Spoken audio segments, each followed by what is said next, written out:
They called him curtu, the short one, a nickname that sounded almost ironic for a man who would grow to cast one of the longest, darkest shadows in modern European history. Salvatore Riina did not look like a monster. He did not speak like one. He did not even behave like the cinematic mafiosi the world had learned to fear. And yet, from a dusty Sicilian town lost between lemon groves and silence, he orchestrated a reign of terror so absolute that judges, generals, ministers, and even other mafia bosses learned to lower their voices when his name was whispered. For more than 2 decades, Salvatore Riina ruled Italy without ever holding office, without giving speeches, without appearing on television. He ruled through absence, through fear, through an invisible architecture of violence so meticulous and ruthless that the state itself began to resemble a hostage negotiating with its captor. This is not just the story of a mafia boss. It is the story of how a man with no education, no charisma, and no mercy rewrote the rules of power and nearly broke a country in the process. Salvatore Riina was born in 1930 in Corleone, a town that would later become synonymous with organized crime, though at the time it was little more than a poor agricultural backwater. Corleone was a place where hunger was constant, where death came early, and where the law was something distant, abstract, almost mythical. Riina's childhood was marked by deprivation and violence long before he ever encountered Cosa Nostra. When he was just 13, his father died in an accident involving an unexploded wartime bomb, one of the many lethal remnants left behind by World War II. The explosion did more than kill a man. It obliterated the fragile structure holding the Riina family together. From that moment on, survival became Salvatore Riina's first and only education. He grew up illiterate, barely able to write his own name. What he learned instead was how to read people, how to measure fear, how to wait. By his late teens, he was already known to local criminals as someone capable of extreme violence without hesitation or remorse. In 1949, at just 19 years old, Riina committed his first murder. He would spend several years in prison, but incarceration did not reform him. It refined him. Prison introduced him to older, more experienced criminals, men who would later recognize in Riina a rare and terrifying quality: absolute emotional emptiness. When Riina emerged from prison in the mid-1950s, he aligned himself with Luciano Leggio, another Corleone native whose ambition far exceeded the traditional limits of the Sicilian Mafia. Together, they would ignite what later became known as the Corleonesi Revolution, a brutal internal coup that transformed Cosa Nostra from a loose confederation of families into a centralized, militarized killing machine. What made Riina different from previous mafia leaders was not intelligence in the academic sense, nor strategic brilliance in the classical meaning of the term. It was something far more unsettling. He did not believe in compromise as a value. Violence, for Riina, was not a last resort. It was a language, a form of punctuation. Where others negotiated, he eliminated. Where others threatened, he annihilated entire bloodlines. Throughout the 1960s and 1970s, the Corleonesi systematically exterminated rival bosses. Bodies disappeared into acid. Victims were strangled, shot, dissolved, or simply erased so completely that their families were left without graves, without closure, without proof they had ever existed. This practice, known as Lupara Bianca, became a signature of Riina's method: murder without a body, death without confirmation, terror without boundaries. By the early 1980s, Salvatore Riina was no longer just a mafia boss. He was the undisputed head of Cosa Nostra, though few had ever seen him. His power was so total that even other mafia leaders feared speaking his name aloud. Meetings were conducted in whispers. Orders were passed indirectly through layers of intermediaries, so that Riina's physical absence became part of his myth. Many Sicilians believed he was omnipresent, watching, listening, waiting. Then Riina made a decision that would change everything. Until that point, Cosa Nostra had operated under an unspoken rule. The Italian state was to be infiltrated, corrupted, manipulated, but not openly challenged. Riina rejected this doctrine entirely. In his view, the state was an enemy to be destroyed, not managed, and so began a campaign of violence unprecedented in Italian history. Judges were assassinated in broad daylight. Prosecutors were hunted like animals. Police officers, politicians, journalists, anyone who threatened the Corleonesi system became a legitimate target. Bombs replaced bullets. Entire streets were obliterated. Innocent civilians became collateral damage in a war they never agreed to fight. The peak of this terror came in 1992. Giovanni Falcone and Paolo Borsellino were not just magistrates. They were symbols. Architects of the Maxi trial, a historic legal offensive that put hundreds of Mafia members on trial and confirmed for the first time in court the very existence of Cosa Nostra as a unified criminal organization. To Riina, they were unforgivable. Falcone was killed on May 23, 1992, when half a ton of explosives detonated beneath a highway near Capaci. The blast lifted his car into the air and shattered it like glass. His wife and 3 bodyguards died with him. Less than 2 months later, Borsellino was murdered in Palermo by a car bomb that tore through a residential street, killing him and 5 members of his escort. Italy froze for the first time. Fear turned into fury. Millions took to the streets. The myth of Mafia invincibility began to crack, and somewhere in the shadows, Salvatore Riina realized, perhaps too late, that he had pushed the country past its breaking point. What followed was one of the largest manhunts in European history. For years, Riina had lived undetected, protected by a network of silence so dense it seemed supernatural. He hid not in caves or foreign countries, but in plain sight, moving between safe houses in Palermo, often just kilometers from police headquarters. The irony was devastating. The most wanted man in Italy was living like a ghost among the living. In January 1993, after 23 years as a fugitive, Salvatore Riina was finally arrested. He did not resist. He did not shout. He did not deny who he was. He smiled. That smile, captured by cameras and broadcast across the world, was not the smile of a defeated man. It was the smile of someone who believed the game was not over yet, and in many ways, he was right. Salvatore Riina's arrest was celebrated as a victory, but behind closed doors it felt disturbingly incomplete. Investigators expected revelations, confessions, names. What they encountered instead was silence, calculated, strategic, almost theatrical. Riina understood something crucial. Power does not end the moment the handcuffs click. Sometimes it only changes shape. In the weeks following his capture, a strange tension rippled through Italy's institutions. Bombings abruptly stopped. Threats vanished. It was as if an invisible switch had been turned off. This sudden calm gave birth to one of the most controversial and unsettling questions in modern Italian history. Had the state negotiated with the Mafia? The hypothesis of a state-mafia pact, long dismissed as conspiracy, began to take shape through testimonies, missing documents, and half-spoken truths. According to several collaborators of justice, intermediaries linked to law enforcement and intelligence services allegedly opened back-channel communications with Cosa Nostra during the bloodiest years. The goal was simple and terrifying: stop the bombs at any cost. Riina, paradoxically, may have been both a problem and the solution. Some investigators later suggested that his arrest was not merely the result of police brilliance, but the outcome of a calculated decision from within the Mafia itself. Riina's brutality had become bad for business. His successor, Bernardo Provenzano, favored invisibility over spectacle, corruption over carnage.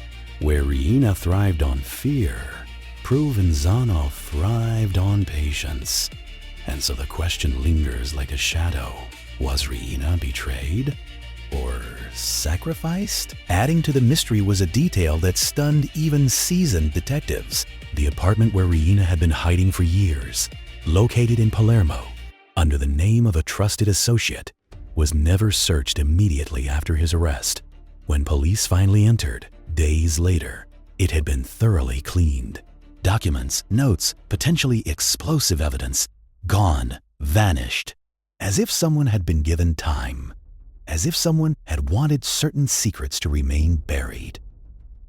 Riina himself seemed amused by the chaos. During his trials, he oscillated between defiance and mockery. At times, he denied everything. At others, he delivered chilling statements that felt less like defenses and more like warnings. He referred to himself as a soldier, claimed the real architects of power would never sit in a courtroom. And perhaps most unsettling of all, he never expressed regret. Behind bars, Salvatore Riina remained dangerous. Wiretaps recorded him speaking casually about murders, joking about judges, reminiscing about massacres as if recalling old hunting trips. He spoke of children as acceptable targets, of women as leverage, of death as logistics. Psychologists who analyzed his behavior struggled to categorize him. He did not fit the profile of a sadist driven by pleasure, nor that of an ideologue driven by belief. Riina appeared motivated by something colder, a total absence of empathy paired with an unwavering sense of entitlement. Yet, even in prison, Riina's aura endured. Some guards feared him, others revered him. Younger inmates reportedly sought his approval, and outside, the myth of Totò curtu only grew. In certain Sicilian circles, he was spoken of not as a criminal, but as a symbol of rebellion, of anti-state resistance, of a twisted form of justice. This is the most uncomfortable truth about Salvatore Riina. He did not exist in a vacuum. His rise was made possible by poverty, corruption, political complicity, and decades of institutional failure. For every bomb he ordered, there was a silence that allowed it. For every judge he killed, there were doors quietly closed elsewhere. Riina died in 2017 in a prison hospital after spending nearly a quarter century behind bars. He died without repentance, without confession, without revealing the full extent of what he knew. With him, countless secrets likely vanished forever, names that will never be spoken, deals that will never be proven, truths that will never be proven, truths that remain locked behind sealed archives and collective denial. But death did not end his story. The structures he helped build still exist. The logic he normalized, violence as negotiation, terror as leverage, still echoes in organized crime far beyond Sicily. And the unanswered questions surrounding his reign continue to haunt Italy like an unresolved crime scene. Perhaps the most chilling legacy of Salvatore Riina is this. He proved that absolute power does not always wear a crown or hold a title. Sometimes it hides in silence, in fear, in the spaces where the law hesitates and morality negotiates. And somewhere in that uneasy space between justice and compromise, the ghost of the invisible king still lingers, smiling, waiting, reminding the world that monsters are rarely born. They are allowed. To understand Salvatore Riina fully, one must step away from the explosions, the trials, the headlines, and enter the intimate, unsettling space of his mind. Because what truly terrified those who dealt with him was not just what he did, but how normal he appeared while doing it. Riina did not drink excessively. He did not indulge in luxury. He did not chase women or fame. His pleasures were modest, almost banal. Food, routine, obedience. This simplicity was not humility. It was control. Psychiatrists later noted that Riina exhibited traits consistent with extreme psychopathy, yet without the flamboyance often associated with serial killers or tyrants. He lacked imagination, but compensated with repetition. killing was not an emotional act for him. It was procedural. One collaborator of justice recalled a meeting where Riina calmly discussed the elimination of an entire family, including teenagers, in the same tone one might use to discuss agricultural yields. No anger, no urgency, just logistics. When asked whether the children were truly necessary targets, Riina allegedly responded with a sentence that would become infamous among investigators. If you leave seeds, they grow. This philosophy defined his reign. Under Riina, Cosa Nostra abandoned its last remnants of honor. He normalized the murder of women, children, priests, and civilians, acts that had previously been considered taboo, even within criminal culture. He understood something profoundly cynical. Terror works best when rules disappear. When no one feels safe, everyone obeys. Yet, paradoxically, Riina trusted almost no one. His inner circle was microscopic. Even high-ranking bosses were kept deliberately ignorant, receiving orders without context. This compartmentalization ensured loyalty through fear and confusion. No one ever knew how close they were to execution. Several of Riina's most trusted lieutenants were murdered on his direct orders, not for betrayal, but for knowing too much. One of the least known but most revealing aspects of Riina's leadership was his obsession with betrayal. He believed, perhaps correctly, that power inevitably breeds traitors. As a result, he often preemptively eliminated allies based on intuition alone. No proof was required. Suspicion was sufficient. This paranoia extended to his own family. While Riina portrayed himself as a traditional Sicilian patriarch, evidence suggests he kept emotional distance even from his children. He exposed them to his ideology, but shielded them from operational details. To him, family was not sacred. It was strategic. Several relatives would later be arrested, tried, and convicted, yet Riina never publicly defended them. Loyalty, in his world, flowed in only one direction: in prison. This mindset hardened. Riina viewed incarceration not as punishment, but as another battlefield. He refused cooperation, mocked repentant mafiosi, and dismissed the justice system as temporary. On intercepted recordings, he repeatedly expressed confidence that history would vindicate him, not morally, but structurally. He believed the system he helped create would outlive any verdict, and in some ways, it did. After Riina's arrest, the violence decreased dramatically. Bombs gave way to bribes. Bloodshed was replaced by bureaucracy. This transition was it was the continuation of Riina's work by other means. The Mafia adapted, evolved, learned from excess. If Riina represented the storm, his successors represented the fog. This leads to one of the darkest paradoxes of his legacy. By being so extreme, Riina forced the Mafia to become smarter. The Italian state claimed victory, but victory came with compromises. Some acknowledged, others denied. Certain investigations stalled. Certain truths were postponed indefinitely. The narrative became safer, cleaner. Evil had been caught. Justice had prevailed. Yet beneath the surface, unresolved threads remained tangled. Why were some accomplices never prosecuted? Why were certain files sealed for decades? Why did some politicians implicated by witnesses escape scrutiny entirely? Riina knew the answers. That knowledge made him dangerous until his final breath. As his health deteriorated, pressure mounted to extract information. Appeals were made, conditions offered, privileges hinted at. Riina refused everything. To speak would have meant relinquishing the last form of power he possessed: silence. In a system built on secrets, the man who keeps them longest wins. When Salvatore Riina died, the official response was muted. No national mourning, no public reckoning, just a bureaucratic announcement. Carefully worded, even in death, the state seemed eager to move on. But history does not move on so easily. In Sicily, opinions remain divided. Some curse his name, others avoid speaking it. A few, quietly, dangerously, still admire him. This ambivalence is perhaps his most enduring victory. He did not just terrorize Italy, he fractured its moral clarity. And that fracture remains, because the story of Salvatore Riina is not only about a man.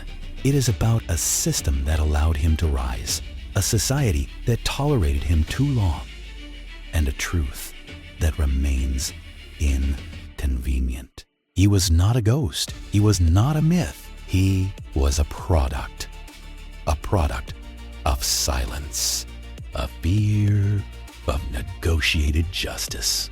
And until those conditions are fully dismantled, the invisible king may be gone, but the throne he built is never truly empty. There is one final illusion about Salvatore Riina that must be dismantled. The idea that he was an anomaly, a monster that appeared, devastated everything, and was eventually contained. This version is comforting. It suggests closure. It suggests safety. It is also false. Riina was not a deviation from the system. He was its most honest expression. Long before he ordered bombings and massacres, the conditions that would allow him to thrive were already firmly in place. A land accustomed to silence, institutions riddled with corruption, a population trained, generation after generation, to survive rather than resist. Riina did not invent fear in Sicily. He simply optimized it. What truly separates him from other criminal leaders is not the scale of his violence, but his understanding of power. Riina understood that terror alone is not enough. Terror must be unpredictable. It must feel irrational. It must convince its victims that there is no logic they can appeal to, no rule they can follow to stay alive. Once people believe that, obedience becomes instinctive. This is why his most shocking acts were often unnecessary from a strategic standpoint. The bombings of '93 in Florence, Milan, and Rome, targeting cultural landmarks and civilians, served no direct financial purpose. They were messages, signals. Riina was speaking not to rivals, but to the state itself. He was demonstrating reach, chaos, willingness to escalate beyond reason. And for a brief, terrifying moment, it worked. Italy hesitated. The line between enforcement and negotiation blurred. Fear seeped upward into ministries and offices that had long believed themselves untouchable. Riina had forced the state into a moral corner, one where every option carried blood on its hands. This is the moment that history still struggles to confront, honestly, because if it is truthfully true that parts of the state engaged in dialogue with Cosa Nostra, then Riina did not lose. He achieved the ultimate goal of any criminal organization: recognition as a political actor, as an entity too powerful to be ignored, too dangerous to confront directly. Whether those negotiations were explicit or implicit, proven or denied, one thing is undeniable. After Riina, the war changed. No more bombs, no more massacres. Violence retreated underground, replaced by infiltration, finance, and patience. The Mafia did not disappear. It matured. And that maturity was born from Riina's excesses.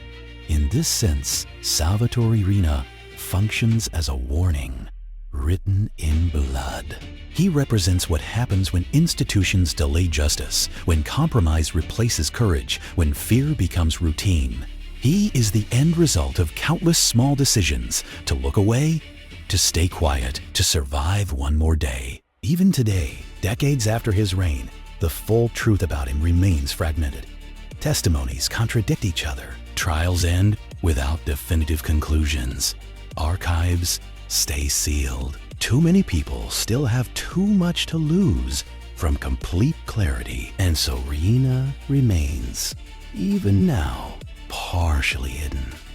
Not in the shadows of Palermo, but in unanswered questions.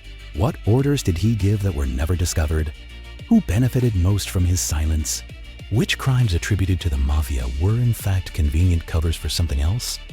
These questions are uncomfortable precisely because they extend responsibility beyond one man. Perhaps that is why Salvatore Riina continues to fascinate, disturb, and divide. He allows society to externalize evil, to concentrate it into a single, grotesque figure, to say this was the problem. But Riina himself would have laughed at that idea. He knew better.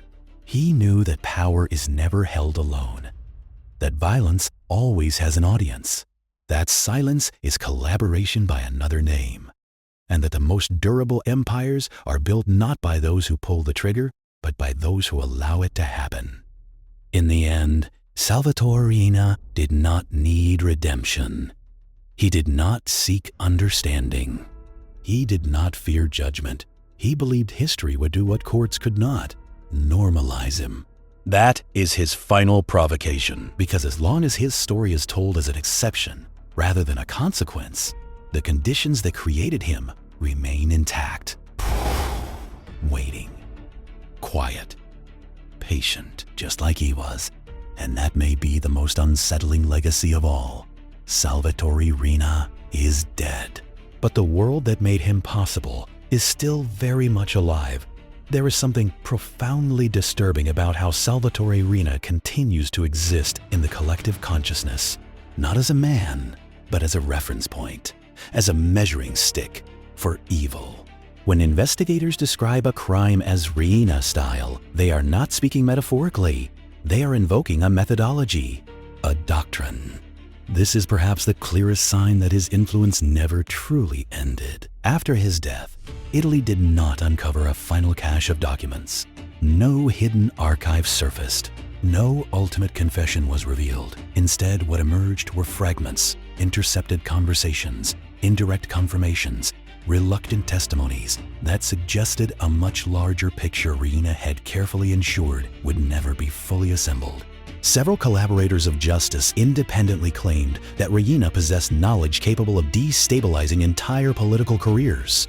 Names of officials, details of covert understandings, evidence of strategic blindness rather than incompetence. Yet every time investigators approached something definitive, the trail dissolved into procedural dead ends, legal obstacles, or sudden lapses in memory.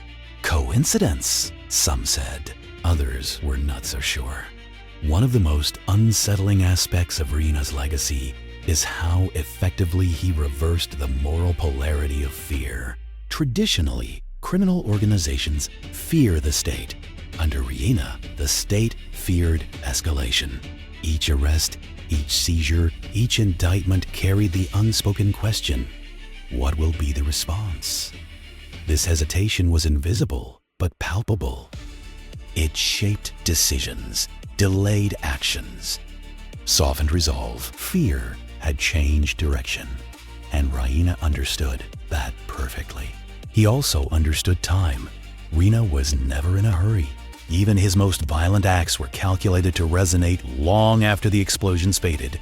He knew that trauma does not end when the noise stops. It lingers in behavior, in caution, in self-censorship. Entire generations of Sicilians learned to lower their voices not because Riina was present, but because he had been. This is why his story resists closure. Unlike dictators who fall publicly, dramatically, Riina slipped out of the world quietly, in a hospital bed, guarded, controlled, unresolved. There was no catharsis, no collective exhale, no sense that something fundamental had ended. Because nothing had. The systems he exploited, economic desperation, political opportunism, institutional fragmentation, remain functional, adapted, modernized. Less visible, but no less real. Organized crime today may wear suits instead of carrying guns, but its logic is unchanged. Influence without accountability. Riina simply demonstrated how far that logic could be pushed. And perhaps the most chilling detail of all lies not in what Riina did, but in what he never needed to do.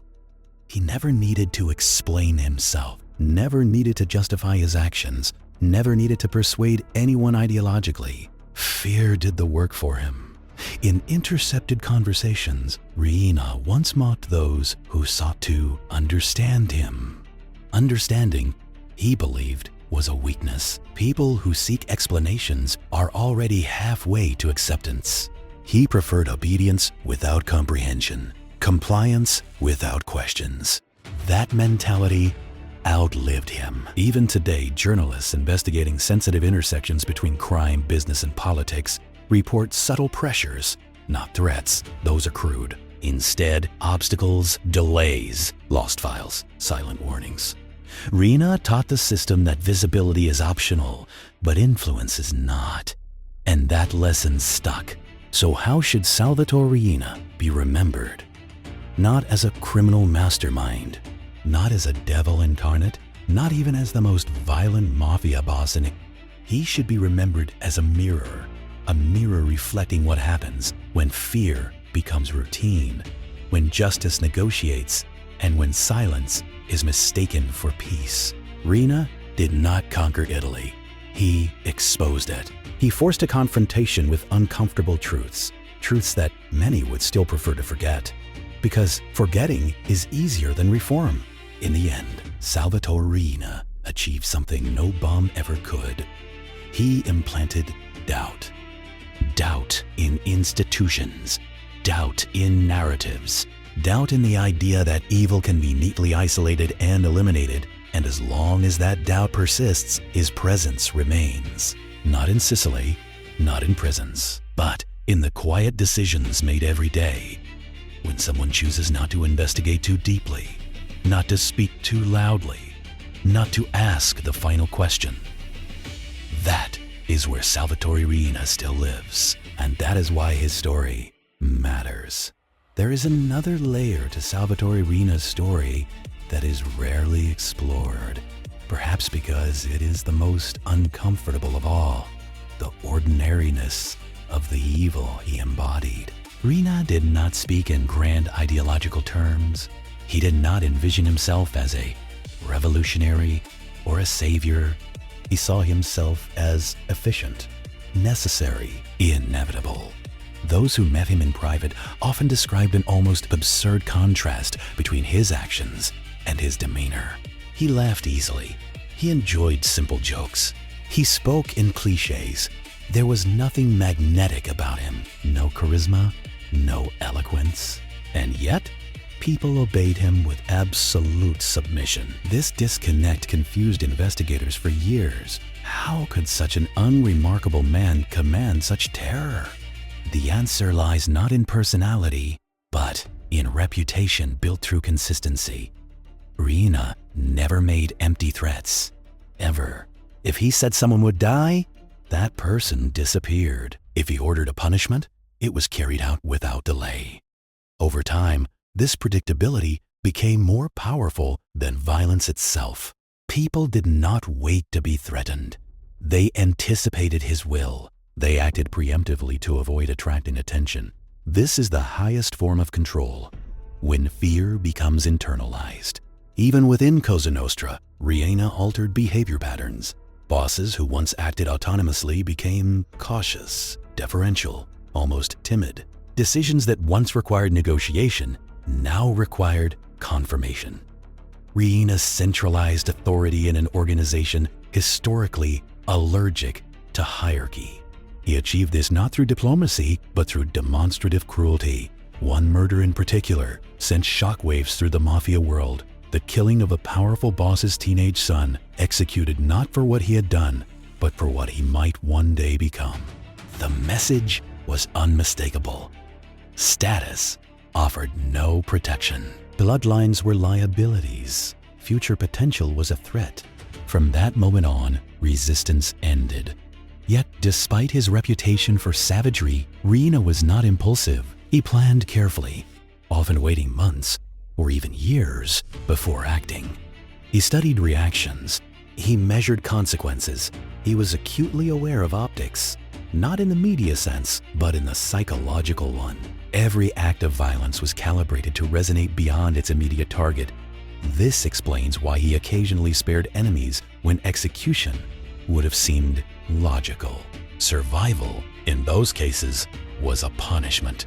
Living with fear was often more effective than death. Another lesser-known aspect of Riina's reign was his relationship with money. Unlike many crime bosses, he was not obsessed with wealth. He lived modestly, reinvesting profits into the organization rather than personal luxury. This reinforced his authority. He could not be accused of greed. His power appeared ideological rather than financial, even though ideology had nothing to do with it. Money, to Riina, was fuel, not reward. As years passed, Riina's worldview became increasingly binary. There were only two categories of people, those who obeyed and those who did not. Neutrality did not exist. This rigidity accelerated his downfall, but it also explains the extremity of his actions. Compromise required nuance. Nuance required trust. Riina trusted no one. Ironically, this same rigidity made him predictable to those patient enough to observe him. Law enforcement slowly began to understand his patterns. His insistence on absolute loyalty created bottlenecks. His intolerance for dissent reduced flexibility. Over time, the very methods that gave him power began to constrain it. But Riina remained dangerous precisely because he understood this and refused to change. He would rather burn the house down than relinquish control. This mentality reached its apex during his final years as a fugitive. Surrounded by tightening surveillance, betrayed by shifting alliances, Riina escalated instead of retreating. It was a gamble based on a single assumption that the state feared chaos more than it valued justice. For a while, he was right. Only when public outrage reached a critical mass did the balance shift. Only when fear transformed into collective anger did the system regain momentum. Riina miscalculated not because he misunderstood power, but because he underestimated endurance. He believed terror could last indefinitely. He failed to account for fatigue, the moment when a society decides that fear is no longer sustainable. That moment came too late for many. Even today, children of Riina's victims grow old without answers. Families live with absences that have never been acknowledged. Graves remain unmarked. Truth remains partial. Justice remains conditional. And perhaps that is the final cruelty of Salvatore Riina. He stole closure. He left behind crimes without conclusions, pain without resolution, and a legacy that refuses to settle into history. His name does not fade because the wounds he caused never fully healed. In documentaries, books, and court records, Riina is often framed as the embodiment of evil. But this framing, while emotionally satisfying, misses the deeper lesson. Evil, in Riina's case, was not theatrical. It was administrative, repetitive, boring. And that is precisely why it worked, because boredom dulls vigilance. Routine normalizes horror. And once something becomes normal, it becomes invisible. Salvatore Riina understood that better than anyone. Another rarely discussed dimension of Salvatore Riina's power was how deeply he understood human weakness. Not courage, not loyalty, weakness. He knew that most people do not betray because they are evil, nor remain silent because they are brave. They do so because they are tired, afraid, isolated. Riina exploited this relentlessly. More violence. The logic was circular and fatal. Violence created fear. Fear created obedience. Obedience, however, became increasingly performative rather than genuine. People complied outwardly, while disengaging inwardly. Riina mistook this for loyalty. It was not. It was survival. His inability to distinguish between the two proved decisive. When Riina was finally arrested, many within the Mafia experienced something dangerously close to relief. Not freedom, but relief. The storm had passed. The pressure eased. This reaction alone reveals how extreme his rule had become. Leaders are rarely missed when they fall. Riina was not missed at all. What replaced him was not morality, but pragmatism. The organization recalibrated. It withdrew from spectacle. It embraced invisibility. In doing so, it preserved itself. Something Riina, in his obsession with dominance, had endangered. History would later judge him not only as the most violent boss, but also as the most destabilizing one. Still, destabilization was his intention. Riina did not believe in balance. He believed in victory, total victory. And if that required destruction of enemies, of allies, even of the system that sustained him, so be it. This nihilistic streak is often overlooked, yet it is central to understanding his psychology. Riina was not trying to maintain order, he was trying to impose submission. That difference matters, because order requires rules. Submission requires only fear. As the years pass, Salvatore Riina's image continues to oscillate between demonization and mythologization. Both are distortions. Demonization simplifies him. Mythologization glorifies him. The truth is less dramatic and far more unsettling. Riina was not extraordinary. He was consistent. Consistent in violence. Consistent in cruelty. Consistent in silence. And consistency, over time, reshapes reality. Entire communities adjusted their behavior around his presence. Entire professions modified their risk thresholds. Entire political strategies were influenced, directly or indirectly, by the anticipation of reaction. This is power at its most insidious. Influence without visibility.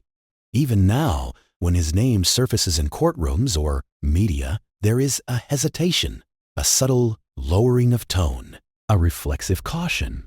That reflex did not disappear with him. It was learned, and learned behavior does not vanish easily. This is why Salvatore Riina remains relevant, not because he might return, but because the mechanisms he perfected still function. Anywhere fear outpaces accountability, anywhere silence feels safer than truth, his shadow fits perfectly. Perhaps that is the final reason his story refuses to end. It is not anchored to a time or place. It adapts. It travels. It waits.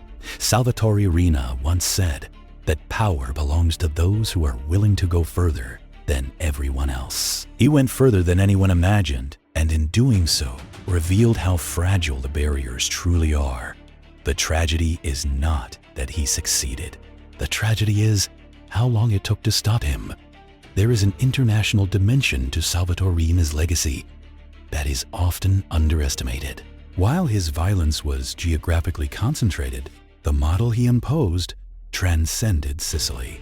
Law enforcement agencies across Europe and beyond began studying Cosa Nostra, not as a folkloric criminal group, but as a prototype for modern organized crime.